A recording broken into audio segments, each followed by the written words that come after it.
नमस्कार। SPT news पर आपका स्वागत है। पेश है 14 अगस्त शुक्रवार दोपहर 1:15 राजस्थान की बड़ी खबरें। राजस्थान में पिछले सप्ताह हुई झमाझम बारिश के बाद अब मानसून की रफ्तार में कुछ नरमी आने के संकेत मिल रहे हैं। मौसम विज्ञान केंद्र जयपुर के अनुसार आज 14 अगस्त से प्रदेश के अधिकांश हिस्सों में बारिश की गतिविधियों में कमी दर्ज की जाएगी। हालांकि उत्तरी और उत्तर पूर्वी हिस्सों में हल्की से मध्यम बारिश के दौर जारी रहने की संभावना है। मौसम वैज्ञानिकों के अनुसार तटीय पश्चिमी बंगाल और बांग्लादेश पर बना well mark low pressure area अब डिप्रेशन में तब्दील हो चुका है। यह वर्तमान में कोलकाता से करीब 40 किलोमीटर दक्षिण पूर्व में केंद्रित है और अगले 24 घंटे के दौरान उत्तर पश्चिमी की ओर से गंगे पश्चिमी बंगाल व झारखंड की तरफ बढ़ेगा। इसके अलावा monsoon trough line Firozpur, Muzaffarnagar, Barabanki और देहरी से होती हुई इस डिप्रेशन के केंद्र तक पहुंच रही है। स्वतंत्रता दिवस के मद्देनजर राजस्थान में पुलिस प्रशासन ने कानून और शांति व्यवस्था बनाए रखने के लिए तैयारियां तेज कर दी है। डीजीपी राजीव शर्मा ने मीडिया से बातचीत में कहा कि केंद्रीय गृह मंत्री अमित शाह लगातार देश में ड्रग्स को खत्म करने की बात कह रहे हैं। इसी भावना के साथ राज्य सरकार और पुलिस भी हर स्तर पर नशे के खिलाफ कार्रवाई कर रही है। उन्होंने कहा कि ड्रग्स के खिलाफ लड़ाई में यदि जनता का सहयोग मिलता है तो पुलिस के प्रयास और अधिक मजबूत होंगे। श्रीगंगानगर और बीकानेर पुलिस लगातार आम लोगों के संपर्क में है और संदिग्ध गतिविधियों की जानकारी पुलिस तक पहुंचाने के लिए नागरिकों को प्रोत्साहित किया जा रहा है। देश में प्याज की कीमतों में बढ़ोतरी को देखते हुए सरकार ने एक बड़ा फैसला लिया है। सरकार ने अपने प्याज के पूरे बफर स्टॉक को खुदरा बाजार के जरिए आम जनता तक पहुंचाएगी। सरकारी प्याज कब बाजार में आएगा, इसकी जानकारी तो अभी नहीं दी गई है, लेकिन ऐसा माना जा रहा है कि अगस्त के मध्य या सितंबर की शुरुआत से नेफेड और एनसीसीएफ के आउटलेट्स और मोबाइल वैन के जरिए सीधे उपभोक्ताओं को रियायती दरों पर प्याज बेचा जा सकता है। खास बात यह है कि सरकार इस बार केवल 15,000 टन प्याज की खरीद कर पाई है। लक्ष्य 2 लाख टन खरीदने का था। इस बार सीमित बफर स्टॉक होने की वजह से रणनीति बदल गई है। सरकार का मानना है कि थोक मंडियों में प्याज जारी करने से बिचौलिए और बड़े व्यापारी इसका फायदा उठा सकते हैं, इसलिए इसे सीधे रिटेल में बेचा जाएगा। दिल्ली में कर चोरी पर लगाम लगाने के लिए आयकर विभाग ने एक बड़ी कार्रवाई को अंजाम दिया। मुख्यमंत्री रेखा गुप्ता ने सोशल मीडिया प्लेटफॉर्म पर जानकारी देते हुए बताया कि विशेष खुफिया सूचना के आधार पर दिल्ली आयकर विभाग ने रेलवे अधिकारियों के सहयोग से बड़े पैमाने पर माल जब्त किया है। कार्रवाई के दौरान करीब 50 टन तांबा बरामद किया गया। इसकी अनुमानित कीमत लगभग 6 करोड़ रुपए बताई जा रही है। इसके अलावा 2 टन एल्यूमिनियम इंगट भी जब्त किए गए हैं। लगातार दूसरे दिन सोने चांदी की कीमतों में भारी गिरावट देखी जा रही है। सोने का भाव आज शुक्रवार को एमसीएक्स पर 1184 रुपए से गिरकर 1,52,282 रुपए प्रति 10 ग्राम फिर गया है। चांदी 2,426 रुपए से फिसल कर 2,33,021 रुपए प्रति किलोग्राम पर कारोबार कर रही है। सोने का भाव इंटरनेशनल मार्केट में भी गिर गया है। गोल्ड की कीमत 0.92% फिसल कर $4,379 प्रति औंस पर ट्रेड कर रही है। चांदी का दाम 1.34% गिरकर $64,125 प्रति औंस पर कारोबार कर रही है। सुप्रीम कोर्ट ने पैक्ड फूड पर फ्रंट ऑफ पैक चेतावनी लेबल को लेकर एफएसएसएआई और केंद्र सरकार को कड़ी फटकार लगाई है। अदालत ने पूछा कि क्या सरकार देश के लोगों और खासकर बच्चों को स्वस्थ नहीं रखना चाहती। कोर्ट ने चीनी, नमक और सैचुरेटेड फैट की अधिक मात्रा वाले खाद्य पदार्थों पर स्पष्ट चेतावनी की जरूरत पर जोर दिया है। सुनवाई के दौरान जस्टिस जेबी पारदीवाला ने बच्चों की सेहत और पैकेज्ड फूड की बढ़ती आदत को लेकर चिंता जताई। फसाई की ओर से पारंपरिक खाद्य उद्योग पर असर की दलील दी गई। अदालत ने केंद्र और फसाई को अंतिम फैसला रिकॉर्ड पर रखने के लिए 2 हफ्ते का समय दिया है।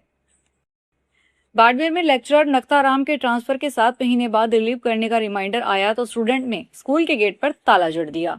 स्टूडेंट ने सरकार और प्रशासन के खिलाफ नारेबाजी करते हुए ट्रांसफर रद्द करने की मांग की। उनका कहना है कि अगर ट्रांसफर रद्द नहीं हुआ तो 15 अगस्त को न कार्यक्रम में शामिल होंगे न परेड में हिस्सा लेंगे। स्टूडेंट ने स्कूल में ही प्रदर्शन जारी रखने की चेतावनी दी है। मामला रामसर ब्लॉक के गागरिया स्टेशन सीनियर सेकेंडरी स्कूल का है। बीकानेर के पीबीएम अस्पताल में 100 करोड़ रुपए से अधिक की लागत से तैयार 527 बेड की CM Mundra memorial medicine wing आज मरीजों को बड़ी चिकित्सा सुविधा के रूप में मिलेगी। मुख्यमंत्री भजनलाल शर्मा शाम करीब 6 बजे इसका उद्घाटन करेंगे। मुंद्रा ट्रस्ट की ओर से तैयार इस विंग में आईसीयू, आइसोलेशन वार्ड, आधुनिक सुविधाओं वाले मरीज वार्ड, पार्किंग, लिफ्ट, रैंप और परिजनों के लिए वेटिंग एरिया व कैंटीन जैसी सुविधाएं हैं। खास बात यह है कि विंग में मरीजों के परिजनों के बैठने और सोने के लिए साइड बेड भी लगाए गए हैं। महाराष्ट्र में एक बार फिर धरती के कांपने का मामला सामने आया है। नासिक जिले में शुक्रवार सुबह सुबह लोगों ने भूकंप के झटके महसूस किए, जिसके बाद लोगों में हड़कंप मच गया और वह घर से बाहर की ओर भागे। इसके अलावा राज्य के पालघर और उत्तर भारत में लद्दाख के लेह क्षेत्र में भी हाल ही में भूकंप दर्ज किया गया है। गनीमत रही कि नासिक और पालघर में तीव्रता कम होने के कारण किसी प्रकार के बड़े नुकसान की खबर नहीं है। राजस्थान के प्रमुख बांधों में से एक बीसलपुर बांध में लगातार पानी की आवक जारी है। पिछले 24 घंटों के दौरान बांध के जल स्तर में 19 सेंटीमीटर की वृद्धि दर्ज की गई है। चित्तौड़गढ़ और भीलवाड़ा में हुई भारी बारिश के कारण बनास नदी में पानी की आवक बनी हुई है। बीसलपुर बांध परियोजना के अधीक्षण अभियंता मनीष बंसल ने बताया कि शुक्रवार सुबह 6 बजे बांध का जल स्तर 313.94 मीटर तक पहुंच गया है। वर्तमान में बांध में 27.874 टीएमसी पानी उपलब्ध है। इसके साथ ही त्रिवेणी नदी भी 3 मीटर के वेग से बह रही है।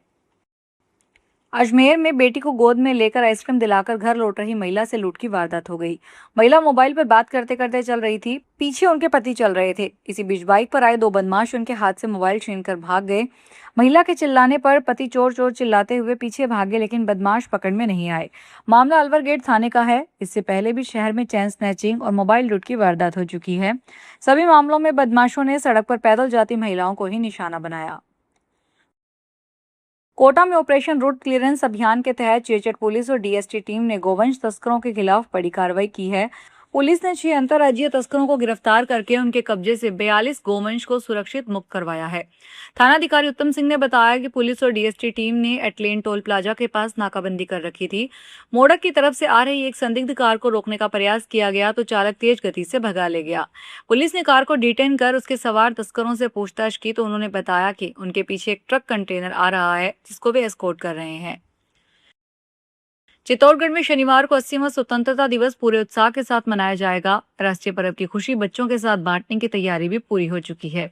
जिले के सरकारी और निजी स्कूलों, आंगनबाड़ी केंद्रों और सरकारी संस्थाओं में पढ़ने वाले बच्चों को स्वतंत्रता दिवस समारोह के बाद लड्डू बांटे जाएंगे। इस बार करीब 43,000 लड्डुओं के पैकेट तैयार किए गए हैं, ताकि जिले के हजारों बच्चों तक आजादी के पर्व की मिठास पहुंच सके। लड्डू तैयार करवाने और उनके वितरण की जिम्मेदारी इस बार नगर विकास न्यास ने संभाली है। यूआईटी के जेईएन विमल माहेश्वरी ने बताया कि करीब 4300 किलो लड्डुओं के करीब 43,000 पैकेट तैयार किए गए हैं। इनमें सबसे ज्यादा 29,650 पैकेट निजी स्कूलों में भेजे जाएंगे। कोटा रेल मंडल में सफर करने वाले यात्रियों को बड़ी सौगात मिलने जा रही है। कोटा रेल मंडल में जल्द ही 2 अमृत भारत एक्सप्रेस ट्रेनों की सुविधा शुरू होगी। इसके बाद यात्रियों को महाराष्ट्र और उत्तर प्रदेश जाने में काफी सुविधा मिलेगी। रेलवे अधिकारियों के मुताबिक गोरखपुर से मुंबई के बीच चलने वाली साप्ताहिक स्पेशल ट्रेन को अमृत भारत एक्सप्रेस के रूप में नियमित चलाने का निर्णय लिया गया है। इसी तरह प्रयागराज से सूरत के बीच चलने वाली स्पेशल ट्रेन को भी साप्ताहिक अमृत भारत एक्सप्रेस के रूप में चलाया जाएगा। अलवर शहर के कोतवाली थाना क्षेत्र की आटा वाली गली स्थित जसोरिया एंड ब्रदर्स दुकान में पिछले 2-3 महीनों में कई बार में करीब 10 लाख रुपए की कीमत के काजू, बादाम, इलायची चोरी हो गए। 2 लाख रुपए की नकदी व मोबाइल भी चोरी हुआ। अब एक चोर सीसीटीवी में दिखा है। कोतवाली पुलिस मामले की जांच कर रही है। दुकानदार अमित जसोरिया ने पुलिस को दी रिपोर्ट में बताया कि पिछले 2-3 महीनों में दुकान से लगातार काजू, बादाम, इलायची और नकदी गायब हो रही थी। काफी प्रयास के बाद भी जब कोई सुराग नहीं मिला तो फिर से सामान चोरी होने पर उन्होंने दुकान में सीसीटीवी कैमरे लगवा दिए। फिलहाल इस बुलेटिन में इतना ही। फिर हाजिर होंगे बड़ी खबरों के साथ।